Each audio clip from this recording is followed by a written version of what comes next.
here we have a simple graph. I'm not going to draw the units because the question is, what are all the possible equations of this line? And on your quiz problem today, you're going to be asked the same thing, and you're going to have to answer all that apply. So one of the things we can look at this line is, if we're looking from left to right, I know you guys have seen probably Slope Dude or some other video or something about slope, and you can see from left to right that the line looks like a downward escalator. So we know that the slope is negative.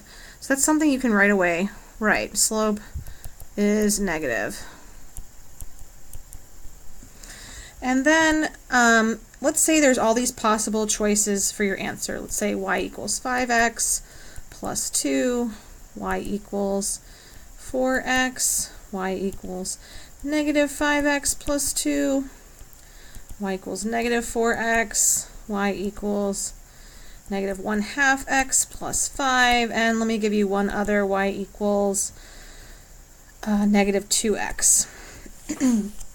So one thing you can notice about this line is that it goes through the origin. Well, because it goes through the origin, we can assume that the y-intercept is 0. So when it crosses the y-axis, the coordinate for the y-intercept is 0.